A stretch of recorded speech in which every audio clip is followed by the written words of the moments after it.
Okay, one more time.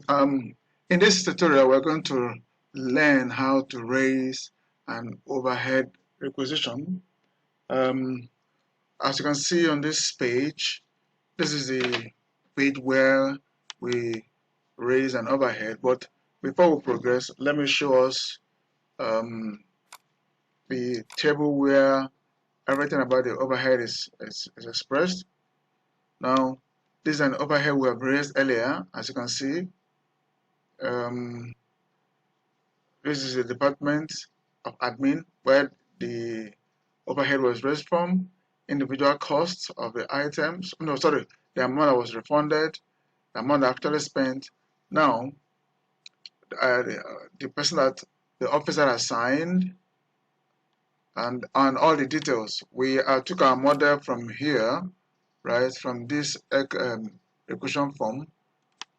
Okay, so we are going to show us how to raise one. Now, each of these items is tied to this invoice ID or the requisition number, right? So if I want to view the actual requisition form, all I need to do is click here and you see all the 4 items here, right? So now let's progress to raise a requisition form, right? So I click here, and then here we enter the requisition number just as though as you can see here. Okay, so enter it. This is just a generic number, not real.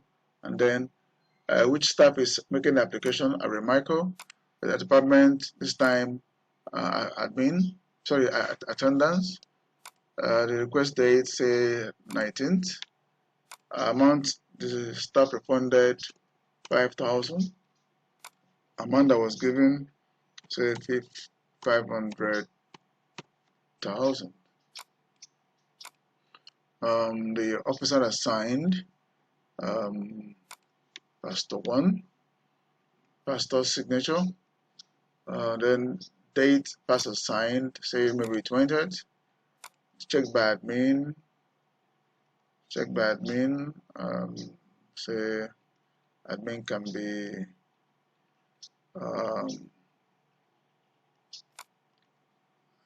yeah, admin, then receiver sign, date receiver sign can be 22nd.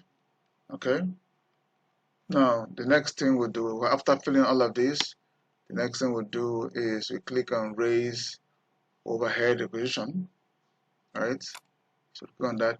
Now it brings us to this page where we add overhead entries. Now what we simply do here, what you do here is simple. If you look at the requisition form, we see this portion here, right? This portion here. So when this form is filled manually, you enter items 1, the description, the amount, 2, description, the amount, just like that, and then at the end you write a total. That is simply what we are going to do here.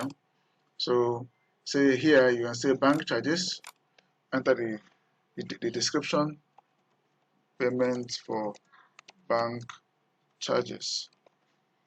This might just be depending on the number. So in this case, we just type 1, and then you can say 10,000, and it's going to automatically multiply it.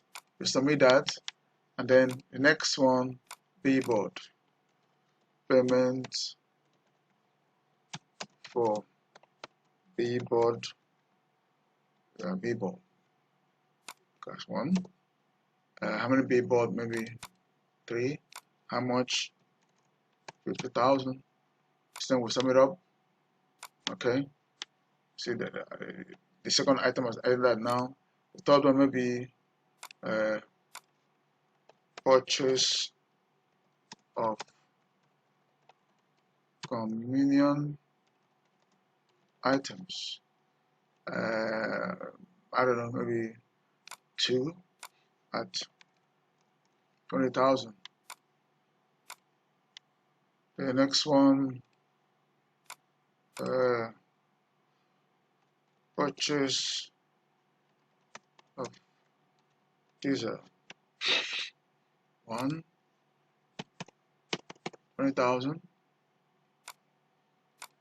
Then the fifth one could be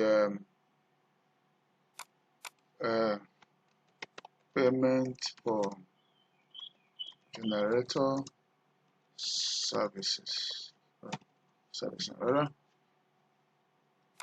And 1. Okay. 30,000. Now observe, when I enter this amount here, I don't immediately click on submit. I click off, so anywhere here, so that the system can calculate and add the value here. Okay, so next I do now is submit. So right now we have 5 items here, 5 items, right? Okay, so as you can see, the invoice ID for these 5 items remain the same, right? The invoice ID for these 5 items remain the same, right? So this is basically the invoice ID. Now, if I create this invoice ID was generated when I first raised the invoice. So as I got into this page, it carried it over into this page, so that the items in that page and on this page will be tied together with this invoice ID. Yeah, invoice ID. Or can I even call it requisition ID, whichever one, right? Okay. Now I'm done with, as you can also see here, the total of everything we have raised, I believe is correct. This is 150. 150 plus 10 is 160. 160 plus 40 is already 200. 200 plus 20 is 220. 220 plus 30 is 150. So right now we have 250 naira as our expense, right? Now remember, I think the person refunded 800, right? This is just for purpose of entry, but if we really want to, no, I believe the person refunded 500,000 or so.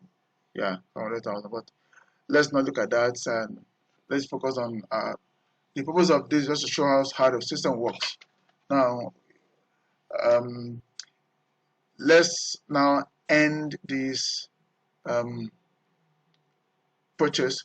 Now, I'm done with my entries. Now, if I want to view my requisition form, I can simply click on this, or if I want to raise a new one, a new requisition form, I can simply click on this. Okay. Now, let's assume we want to view our requisition. Also, what we simply now do is click on this view requisition form. So click on it. Boom. It brings us to the view requisition page. As you can see, we also have 250 for all the items we've raised, and all those involved, staff that raised the invoice, they are at the department, requisition date, requisition form number, the actual amount spent. But like I said, this is the purpose of demonstration. So when you are entering your item, then you can now be sure it rhymes. Okay. Now the officer assigned, then the rest details are here. So we see the system sums it up in one using what I said, the invoice ID, right? It uses us to tie all of this. Okay. So finally, I click on back now to take us back to the location page. Now you can see all our items are captured here. Now this was the previous requisition we raised, and this is the new. Sorry, this was the previous one we raised, and this one we raised just now, because this is 5. 1, 2, 3, 4, 5. Now it's showing it's below because this one was captured, was raised on the 19th. Remember, I chose 19. This one was captured. This one was raised on the 24th. So They are arranged according to date of request, right? And as you can also see, these are the invoice ID and the requisition number.